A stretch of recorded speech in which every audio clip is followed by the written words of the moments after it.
আকাশবাণী আগরতলা। স্থানীয় সংবাদ পড়ছে চন্দন লেখাপাল। এখনকার বিশেষ বিশেষ খবর হলো, মুখ্যমন্ত্রী অধ্যাপক ডক্টর মানিক সাহা বলেছেন, শিক্ষাক্ষেত্রের উন্নয়নে ব্যাপক অগ্রাধিকার দিয়েছে বর্তমান সরকার। সিপাহীজলা জেলার কমলাসাগর তারাপুর আন্তর্জাতিক সীমান্ত হাট পুনরায় চালু করার লক্ষ্যে আজ দুদেশের জেলা পর্যায়ের আধিকারিকদের মধ্যে দ্বিপাক্ষিক বৈঠক অনুষ্ঠিত হয়। প্রধানমন্ত্রী নরেন্দ্র মোদী এনডিএ সাংসদদের নিয়ম মেনে চলার এবং ভালো আচরণ প্রদর্শন করার আহ্বান জানিয়েছেন। রাজ্যভিত্তিক সিনিয়র ক্রিকেটের প্লেয়ার গ্রুপে তেলিয়ামুড়া চ্যাম্পিয়ন হয়েছে। এবারে আসছে বিস্তারিত সংবাদে। মুখ্যমন্ত্রী প্রফেসর ডক্টর মানিক সাহা বলেছেন, শিক্ষাক্ষেত্রের উন্নয়নে ব্যাপক অগ্রাধিকার দিয়েছে বর্তমান সরকার। পাশাপাশি ছাত্রছাত্রীদের সুবিধার্থে এবং শিক্ষা ব্যবস্থার বিকাশের জন্য বিভিন্ন প্রকল্প বাস্তবায়ন করছে কেন্দ্রীয় সরকার। আজ উত্তর জেলার জলেবাসায় নবনির্মিত district institute of educational training বা ডায়েটের উদ্বোধন করে তিনি কথা বলেন। মুখ্যমন্ত্রী বলেন, রাজ্যে আগেকার 4টি না এখন মোট 5টি ডায়েট কলেজ হলো। তিনি বলেন, একটি সমাজের সাফল্য নির্ভর করে মানুষের শিক্ষার উপর। শিক্ষা আমাদের অন্যতম অগ্রাধিকারের মধ্যে একটি। মুখ্যমন্ত্রী আরও বলেন, প্রধানমন্ত্রী নরেন্দ্র মোদী দেশের উন্নয়ন এবং শিক্ষা ব্যবস্থার জন্য নতুন পরিকল্পনা বাস্তবায়িত করছেন। তিনি জাতীয় শিক্ষানীতি প্রবর্তন করেছেন, যা আমাদের শিক্ষাক্ষেত্রে বাস্তবায়ন করা শুরু হয়েছে। 2023-2024 অর্থ বছরে কেন্দ্রীয় সরকার শিক্ষা খাতে 1,12,899 কোটি টাকা বরাদ্দ করেছিল। এ থেকে বোঝা যায় যে প্রধানমন্ত্রী শিক্ষার উপর কতটা গুরুত্ব আরোপ করেন। পাশাপাশি বিদ্যাপ্রবেশ প্রকল্পের জন্য 128 কোটি টাকা মঞ্জুর করা হয়েছে। এটি একটি 3 মাসের ক্রীড়াভিত্তিক স্কুল প্রস্তুতি মডিউল। মুখ্যমন্ত্রী বলেন, আমাদের সরকার খেলাধুলো এবং খেলার উপর ভিত্তি করে এই কর্মসূচি শুরু করার পরিকল্পনা নিয়েছে। ডিজিটাল অনলাইন অন এয়ার শিক্ষার সাথে সম্পর্কিত পিএম ই বিদ্যাও চালু করা হয়েছে। দিশা প্রকল্পটিও বাস্তবায়িত হয়েছে। ডায়েটের মূল লক্ষ্য হচ্ছে শিক্ষকদের উন্নত প্রশিক্ষণ প্রদান করা। সিপাহীজলা জেলার কমলাসাগর তারাপুর আন্তর্জাতিক সীমান্ত হাট পুনরায় চালু করার লক্ষ্যে আজ দুদেশের জেলা পর্যায়ের আধিকারিকদের দ্বিপাক্ষিক বৈঠক হয়। সীমান্ত হাট ম্যানেজমেন্ট কমিটির বৈঠকে বাংলাদেশের পক্ষে উপস্থিত ছিলেন ব্রাহ্মণবাড়িয়া জেলার অতিরিক্ত জেলা শাসক জেসমিন সুলতানা, কসবা উপজেলার চেয়ারম্যান সাইদুল রহমান স্বপন, কসবা পৌরসভার মেয়র এম.জে. হাক্কানি সহ বর্ডার গার্ড অব বাংলাদেশ এবং বাংলাদেশ পুলিশের আধিকারিকরা। অপরদিকে ভারতের পক্ষে উপস্থিত ছিলেন সিপাহীজলা জেলার অতিরিক্ত জেলা শাসক সুব্রত মজুমদার, বিশালগড় মহকুমার মহকুমা শাসক রাকেশ চক্রবর্তী, ডিসিএম প্রসেনজিৎ দাস, বিশালগড় মহকুমা পুলিশ আধিকারিক পান্নালাল সেন সহ ভারতীয় সীমান্তরক্ষী বাহিনী তথা বিএসএফ এর আধিকারিকরা। বৈঠক শেষে সিপাহীজলার অতিরিক্ত জেলা শাসক জানান, চলতি মাসের শেষ দিকে সীমান্ত হাটটি পুনরায় চালু হতে পারে।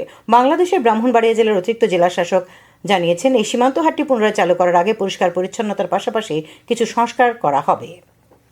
মুখ্যমন্ত্রী অধ্যাপক ডক্টর মানিক সাহা জানিয়েছেন, রাজ্যের স্বাস্থ্য পরিষেবার উন্নয়নে কেন্দ্রীয় সরকারের ডোনার মন্ত্রক 515 কোটি টাকা বরাদ্দ করেছে।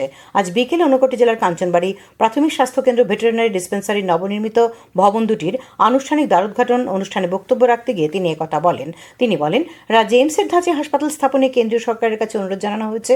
অনুষ্ঠানে বক্তব্য রাখেন প্রাণী সম্পদ বিকাশ মন্ত্রী সুধাংশু দাস, পরিবার কল্যাণ রোগ প্রতিরোধক দপ্তরের অধিকর্তা ডক্টর অঞ্জন দাস, প্রাণী সম্পদ বিকাশ দপ্তরের অতিরিক্ত অধিকর্তা ডক্টর বি.কে. দাস প্রমুখ। তথ্য প্রযুক্তি মন্ত্রী প্রণজিৎ সিংহ আজ আগরতলায় তথ্য প্রযুক্তি ভবনে মুখ্যমন্ত্রী যুব যোগাযোগ যোজনা বিশেষ প্রকল্পটির সূচনা করেছেন। অনুষ্ঠানে তিনি বলেন, রাজ্যে যুব সম্প্রদায়কে তথ্য প্রযুক্তিগত দক্ষতায় সমৃদ্ধ করতে 2019-2020 শিক্ষাবর্ষ থেকে স্নাতক ছাত্রছাত্রীদের স্মার্টফোন ক্রয় সহায়তা করা হচ্ছে। এখনো পর্যন্ত রাজ্যের 40,215 জন শিক্ষার্থীকে এই সহায়তা দেওয়া হয়েছে। 2022-2023 শিক্ষাবর্ষে রাজ্যের স্নাতক স্তরের ছাত্রছাত্রীরা এই প্রকল্পের সুবিধা থেকে বঞ্চিত হয়েছিল। তাই বিশেষ উদ্যোগ নিয়ে 2022-2023 শিক্ষাবর্ষে স্নাতক স্তরের 12,000 ছাত্রছাত্রীকে মুখ্যমন্ত্রী যুব যোগাযোগ যোজনা বিশেষ প্রকল্পে স্মার্টফোন ক্রয়ে সহায়তা দেওয়া হবে। আগামী 2রা আগস্ট পর্যন্ত এই প্রক্রিয়া চালু থাকবে। পরিবহন মন্ত্রী সুশান্ত চৌধুরী আজ রানীর বাজারে এক অনুষ্ঠানে প্রধানমন্ত্রী আবাস যোজনায় ঘর বরাদ্দের মঞ্জুরিপত্র তুলে দেন। রানীর বাজার পৌর পরিষদ এলাকার 13টি ওয়ার্ডে মোট 123টি পরিবার আবাস যোজনায় ঘর তৈরির মঞ্জুরি পেয়েছে। পরিবহন, খাদ্য ও পর্যটন মন্ত্রীর কার্যালয় থেকে আজ এই সংবাদ জানানো হয়েছে। খবর প্রচারিত হচ্ছে আকাশবাণীর আগরতলা কেন্দ্র থেকে।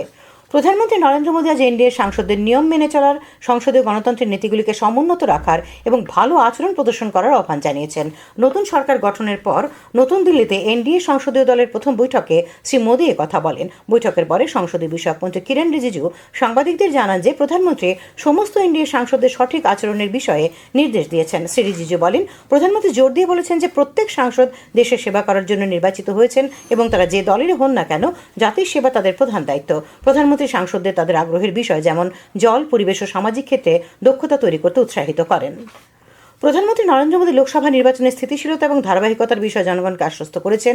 তিনি বলেছেন যে তৃতীয় মেয়াদে তাঁর সরকার 3 গুণ বেশি শক্তি নিয়ে এবং গতির সঙ্গে কাজ করবে এবং 3 গুণ ফলাফল আনবে। তিনি কংগ্রেসকে কটাক্ষ করে বলেন যে দেশবাসী দলটিকে বিরোধী দলে বসার জন্য ভোট দিয়েছে এবং প্রধান বিরোধী দল সাধারণ নির্বাচনে টানা 3 বার 100টির বেশি আসন অতিক্রম করতে পারেনি। উভয় কক্ষের যৌথ অধিবেশনে রাষ্ট্রপতি দ্রৌপদী মুর্মুর প্রদত্ত ভাষণে ধন্যবাদ প্রস্তাবের উপর লোকসভায় উত্তর দেওয়ার সময় শ্রী মোদী কথা বলেন। প্রধানমন্ত্রী সাধারণ নির্বাচনে সুচিন্তিত মতামত প্রজ্ঞা প্রদর্শনের জন্য দেশের জনগণের প্রশংসা করেন। তিনি বলেন যে জনগণ তার সরকারের নীতি, উদ্দেশ্য এবং উৎসর্গের উপর আস্থা রেখেছে এবং এনডিএকে তৃতীয়বারের জন্য ক্ষমতায় ফিরিয়ে এনেছে। তিনি বলেন তাঁর সরকার সবকা সাথ সবকা বিকাশের মন্ত্র নিয়ে কাজ করছে। প্রধানমন্ত্রী বলেন রাষ্ট্রপতির ভাষণে বিকশিত ভারতের সংকল্পের বিশদ বিবরণ রয়েছে এবং দেশকে পরিচালনা করার জন্য গুরুত্বপূর্ণ বিষয়গুলি উত্থাপন করা হয়েছে। প্রধানমন্ত্রী যখন বক্তব্য রাখছিলেন তখন বিরোধী দলের সাংসদরা বিক্ষোভ প্রদর্শন করতে থাকেন। অধ্যক্ষ ওম বিড়লা বিরোধীদের আচরণে বিরক্তি প্রকাশ করে তাদের সভায় শৃঙ্খলা বজায় রাখার আহ্বান জানান। মাদকদ্রব্য মামলায় জেল হাজতবাসী 2 অভিযুক্ত ব্যক্তির পরিবারদের নেশাদ্রব্য ব্যবহারের বিরুদ্ধে 1 মাস ধরে প্রচার করার নির্দেশ দিয়েছে ত্রিপুরা হাইকোর্ট। আজ হাইকোর্টের বিচারপতি অরিন্দম লোধ এই ব্যতিক্রমী রায় দিয়েছেন।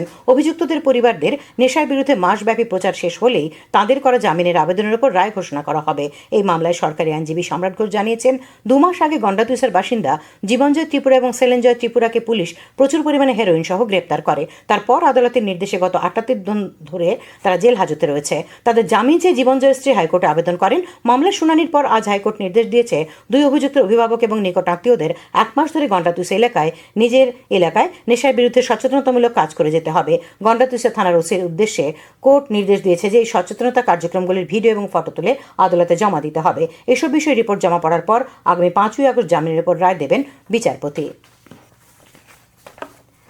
বিধায়ক রতন চক্রবর্তী আজ খয়েরপুর স্থিত পুরাতন আগরতলা আরডি ব্লকের উদ্যোগে কৃষ্ণমালা মঞ্চে ন্যূনতম সহায়ক মূল্যে ধান ক্রয় কর্মসূচির উদ্বোধন করেন। শ্রী চক্রবর্তী বলেন কৃষকদের আর্থসামাজিক অবস্থার উন্নয়নে সরকার বদ্ধপরিকর। বিজেপি সরকারের চেষ্টাতে ধান, গম সহ অন্যান্য খাদ্যশস্যের উৎপাদন রাজ্যে বেড়েছে এবং সরকার কৃষিক্ষেত্রের উন্নয়নে নিরন্তর প্রচেষ্টা চালিয়ে যাচ্ছে। বিধায়ক মাইলাফরু মগাজ সাবরুমের লুথুয়া চা বাগানে দক্ষিণ জেলা ভিত্তিক স্টপ ডায়েরি অভিযানের সূচনা করেন। রূপাইছড়ি ব্লক উপদেষ্টা কমিটির চেয়ারপারসন রাখি ত্রিপুরা, সাবরুম মহকুমা শাসক শিবজ্যোতি দত্ত, জেলার মুখ্য স্বাস্থ্য আধিকারিক ডক্টর সুব্রত দাস প্রমুখ অনুষ্ঠানে উপস্থিত ছিলেন। জেলার মুখ্য স্বাস্থ্য আধিকারিক আকাশবাণীকে জানান এই অভিযানে 1 জুলাই থেকে 31 আগস্ট পর্যন্ত আশাকর্মীরা বাড়ি বাড়ি গিয়ে সদ্যোজাত থেকে 5 বছর বয়সী শিশুদের 2টি করে ওআরএস এবং 14টি করে জিঙ্ক ট্যাবলেট বিতরণ করবেন। একই সঙ্গে ডায়রিয়া সম্পর্কে মানুষকে সচেতন করবেন আশাকর্মীরা। আগরতলা পৌর নিগমের মেয়র তথা বিধায়ক দীপক মজুমদার জানিয়েছেন দুর্গাপুজোর আগে নতুন রূপে সেজে উঠবে দশমীঘাট প্রতিমা নিরঞ্জন এলাকা। আগরতলা পৌর নিগমের কমিশনের শৈলেশ যাদব, কর্পোরেটর নিবাস দাস, জাহ্নবী দাস সহ অন্যদের সঙ্গে মেয়র আজ দশমীঘাট প্রতিমা নিরঞ্জনের স্থলের পাশাপাশি রাজশ্মশান, মাছবাজার সংলগ্ন রাস্তা এবং বর্ডার গোলচক্করে নির্মীয়মান লাইট হাউসের কাজ পরিদর্শন করেন। মেয়র জানান রাজশ্মশান সংস্কারের কাজে 56 লক্ষ টাকা ব্যয় ধার্য করা হয়েছে। বিজেপির যুব মোর্চার উদ্যোগে জনকোটি জেলার কুমারঘাটের গীতাঞ্জলি অডিটোরিয়ামে এবছরের মাধ্যমিক ও উচ্চ মাধ্যমিক পরীক্ষায় কৃতী ছাত্রছাত্রীদের সম্বর্ধনা জানানো হয়। উপস্থিত ছিলেন বিধায়ক ভগবান চন্দ্র দাস, বিশিষ্ট শিক্ষাব্রতী বিকাশ সিন্ধু দেব এবং রবীন্দ্র সিনহা প্রমুখ। অনুষ্ঠানে পাবিয়াছড়া বিধানসভা কেন্দ্রের প্রায় 650 ছাত্রছাত্রীকে সম্বর্ধনা জানানো হয়। ক্রিকেট। রাজ্যভিত্তিক সিনিয়র ক্রিকেটের প্লেট গ্রুপে ত্রিপুরা তেলিয়ামুড়া চ্যাম্পিয়ন হয়েছে। নরসিংগড়ের পুলিশ ট্রেনিং একাডেমি মাঠে ফাইনালে আজ ফের মুখোমুখি হওয়ার কথা ছিল তেলিয়ামুড়া ও আম্বাসার, কিন্তু বৃষ্টিতে খেলা হয়নি। পরে টসে চ্যাম্পিয়ন দল চূড়ান্ত হয়। তেলিয়ামুড়া চ্যাম্পিয়ন হওয়ার সুবাদে আগামী মৌসুমে এলিট গ্রুপে খেলার ছাড়পত্র পেল। এদিকে এলিট গ্রুপের দ্বিতীয় সেমিফাইনাল ম্যাচটিও আজ বৃষ্টির জন্য হয়নি। ধর্মনগরের কলেজ স্টেডিয়ামে সদর উদয়পুরের ম্যাচটি আগামীকাল ফের হওয়ার কথা রয়েছে। মহিলাদের ঘরোয়া ফুটবল লিগের আজ অনুষ্ঠিত খেলায় ফুলঝানো অ্যাথলেটিক ক্লাব জয়লাভ করেছে। উমাকান্ত মিনি স্টেডিয়ামে সকালে অনুষ্ঠিত খেলায় ফুলঝানো অ্যাথলেটিক ক্লাব 3-0 গোলে চলমান সংঘকে হারিয়ে দেয়। ঘরোয়া তৃতীয় ডিভিশন লিগ ফুটবল প্রতিযোগিতার 2টি খেলায় আজ ঐকতান যুব সংস্থা ও পান্তুই স্পোর্টস সোসাইটি জয়লাভ করেছে। উমাকান্ত মিনি স্টেডিয়ামে অনুষ্ঠিত খেলায় ঐকতান যুব সংস্থা 3-2 গোলে ইউনাইটেড বিএসটিকে হারিয়ে দেয়। একই মাঠে অপর খেলায় পান্তুই স্পোর্টস সোসাইটি 3-1 গোলে আনন্দ ভবনকে পরাজিত করে। আবহাওয়া। ভারতীয় আবহাওয়া বিভাগ উত্তরাখণ্ড, আসাম এবং মেঘালয় আজ অতি ভারী বৃষ্টিপাতের লাল সতর্কতা জারি করেছে। আগামী 3 থেকে 4 দিন রাজস্থান, বিহার, হিমাচল প্রদেশ, পাঞ্জাব, হরিয়ানা, চণ্ডীগড়, উত্তরপ্রদেশ সহ উত্তর ভারতের বিভিন্ন অংশ এবং গুজরাট ও পশ্চিম উপকূলে ভারী বৃষ্টিপাত অব্যাহত থাকার সম্ভাবনা রয়েছে। এদিকে আগামী 24 ঘন্টায় রাজ্যের সব জেলায় বিক্ষিপ্তভাবে ভারী বৃষ্টিপাতের সতর্কবার্তা জারি করা হয়েছে। আগামীকাল তাপমাত্রা সর্বোচ্চ 30 ডিগ্রি সেলসিয়াস এবং সর্বনিম্ন 26 ডিগ্রি সেলসিয়াসের কাছাকাছি থাকবে। আজ দিনের সর্বোচ্চ তাপমাত্রা ছিল 30.4 ডিগ্রি সেলসিয়াস এবং সর্বনিম্ন তাপমাত্রা দেখা গেছে 25.6 ডিগ্রি সেলসিয়াস। শেষ করার আগে খবরের বিশেষ বিশেষ অংশগুলি আর একবার। মুখ্যমন্ত্রী অধ্যাপক ডক্টর মানিক সাহা বলেছেন, শিক্ষাক্ষেত্রের উন্নয়নে ব্যাপক অগ্রাধিকার দিয়েছে বর্তমান সরকার। সিপাহীজলা জেলার কমলাসাগর তারাপুর আন্তর্জাতিক সীমান্ত হাট নিয়ে আজ দুদেশের মধ্যে বৈঠক হয়েছে। প্রধানমন্ত্রী নরেন্দ্র মোদী আজ এনডিএ সাংসদদের ভালো আচরণ প্রদর্শন করার আহ্বান জানিয়েছেন। রাজ্যভিত্তিক সিনিয়র ক্রিকেটের প্লেট গ্রুপে তেলিয়ামুড়া চ্যাম্পিয়ন হয়েছে। স্থানীয় সংবাদ আজকের মতো এখানেই শেষ হলো।